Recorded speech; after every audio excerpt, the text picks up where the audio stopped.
move on with an inspiring book. And today it's I Think I Can. I Know I Can. And it's called a children's book, but it's more for the parents to learn and teach also themselves and for themselves. So it's by Susan Isaacs and Wendy Ritchie. And it's an inspiring book that emphasizes the power of self-belief and perseverance and communication. So it's great that we had already chosen our radio show because it fits perfectly from that what he says about the power of communication. And this book follows a journey of somebody who learns the importance of confidence and determination.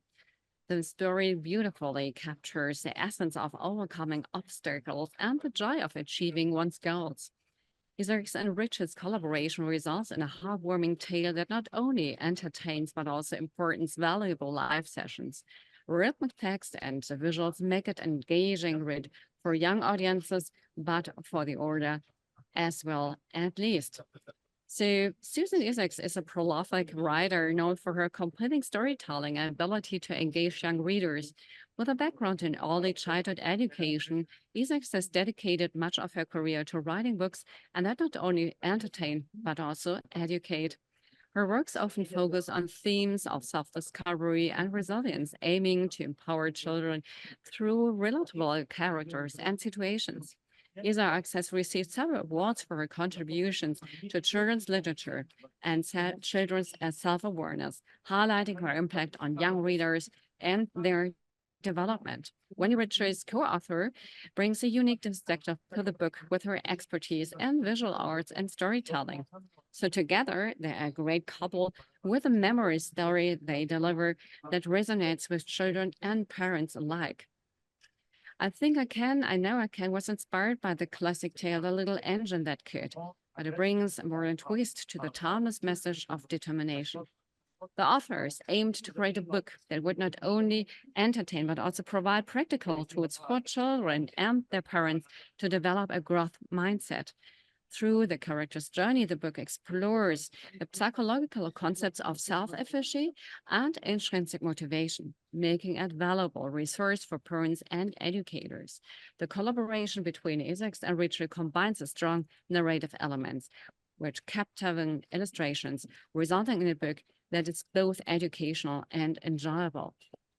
So the essence of the book in one sentence is, this is a heartwarming story that teaches children and parents the importance of self-belief and perseverance in overcoming challenges. 7 tips from the book. First, believe in yourself. The book emphasizes the power of self-confidence in achieving goals. Second, persevere through challenges. It teaches that persistence is key, even when the journey is tough. Third, stay positive. Maintaining a positive attitude can help overcome obstacles. Celebrate small wins. Recognize and celebrate progress no matter how small. Learn from failures. Understand that mistakes are part of the learning process. Set realistic goals. Break down larger goals into manageable steps. And 7, encourage others. Support and encourage peers to foster a positive environment. So to give you a summary with 5 quotes of the author from the author, it is a motivational book where children learn to get into their self-awareness, get stronger, and the parents learn how sensitive they should be in your education by words, especially the communication to their children. So I would like to end this talking about the book with 5 quotes. Believing in yourself is the first step to achieving your dreams. Every obstacle is an opportunity to grow stronger and wiser. A positive attitude can turn challenges into opportunities. Celebrate every step forward, no matter how small. And supporting others on their journey can create a community of achievers. So it should inspire people from young to old. And to give you a small insight inside the book, I've chosen a few chapters for you. I like to read a lot. A year after she had adjusted happily to preschool, 4-year-old Dana went through a change. She suddenly started clinging to her mother when they got to go to school and protesting that she didn't want her to go. After discussing the problem at length with Donna and among themselves, Donna's teachers and parents could find no reason for her behavior, nor could they do anything about it. In spite of our reassertions, Donna's irrational crying continued. After weeks of having to peel off Donna at the classroom door, Donna's mother consulted a child psychologist. He concluded that some incident must have set off Donna's fears, but now they seemed to have a life of their own. He said she would outgrow them, but Donna's mother didn't know if she wanted to wait that long. Their own sanity seemed at risk when she thought of weeks or months of dealing with Donna's cringy behavior. She felt there must be a practical way to help Donna to help herself. And then she stumbled across it. She read an article on positive self-talk and its potential for helping adults and children with all kinds of difficult problems. Self-talk is a phrase psychologists have coined for the way we direct ourselves to relate to the world. Although we may not be aware of it, we all talk to ourselves, sometimes out loud and sometimes internally. And many of our feelings and attitudes toward lives are conditioned by the things we say to us.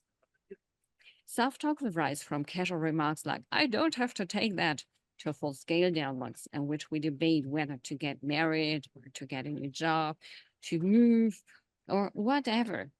Our self-talk is so automatic and ingrained that we don't even notice it. That's why few of us are aware of the power that it exercises over our lives. However, the study of self-talk has permeated such fields as psychology, neuropsychology, education, and sports psychology.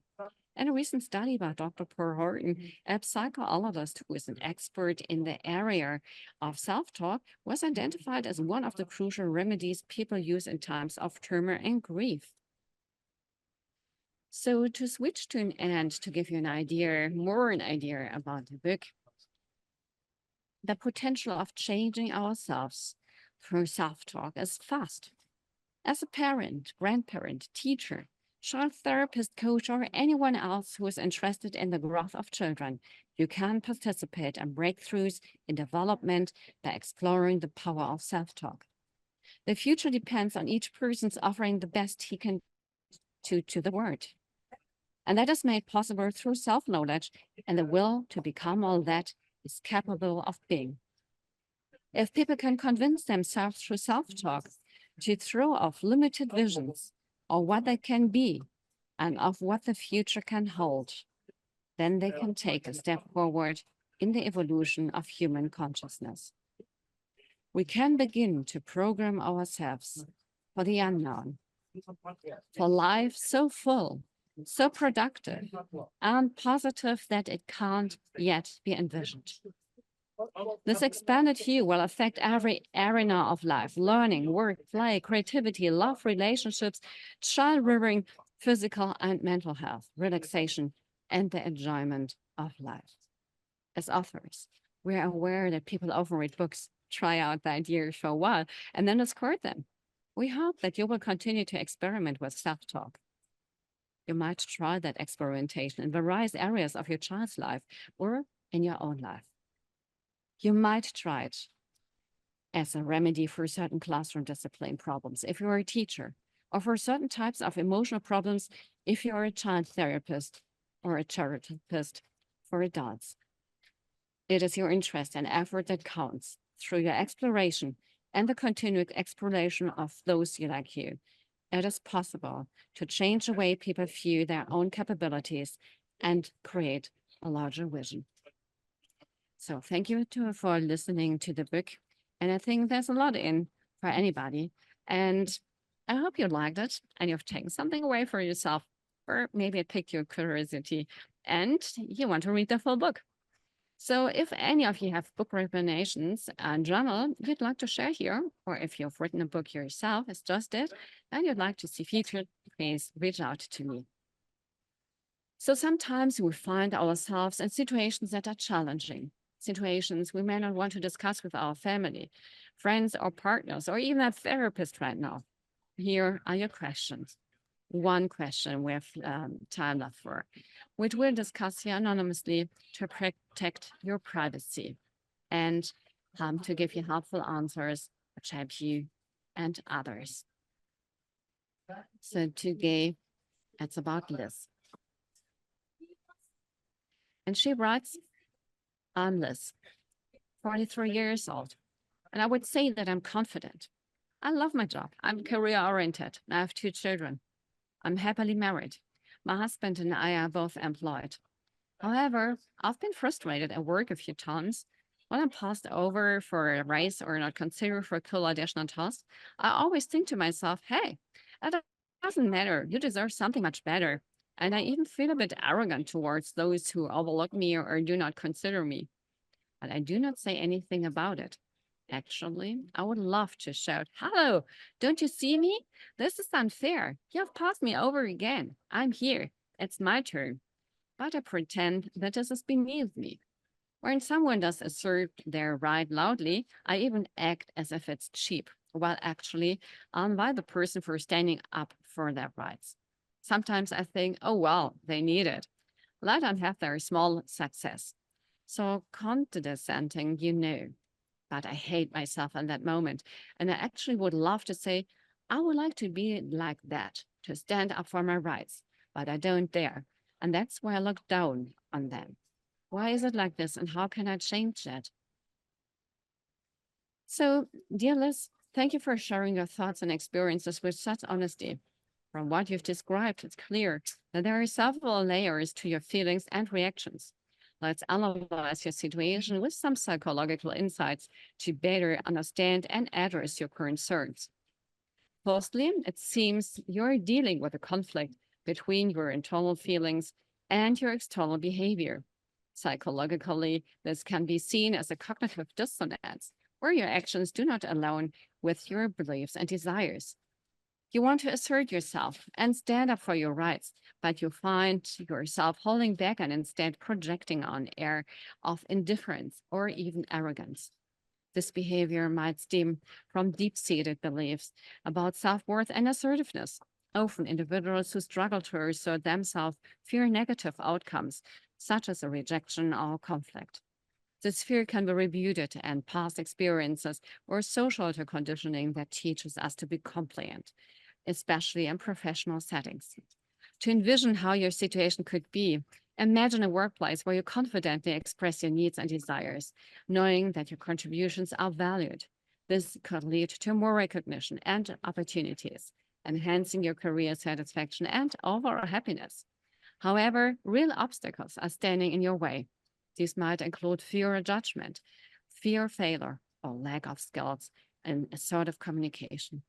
These fears can be paralyzing and prevent you from taking the necessary steps to advocate yourself. To overcome these hurdles, it's important to develop strategies to build your confidence and communication skills. Here are 5 concrete tips tailored to your situation. Self-reflections and affirmation. Get and set small goals. Role-playing scenarios, even if you think that's too childish. Mindfulness and stress management. And I would love to tell you more about it, but due to our lack of time, just engage in mindfulness practices to manage stress and anxiety, such as deep breathing, meditation, and stay calm and focused. And seek support and mentorship. Talk about it. Find a mentor or join a support group. Remember, it's natural to feel hesitant about asserting yourself, but taking small steps towards this goal can lead to significant improvements in your personal and professional life. You can develop the skills and confidence to advocate for yourself effectively.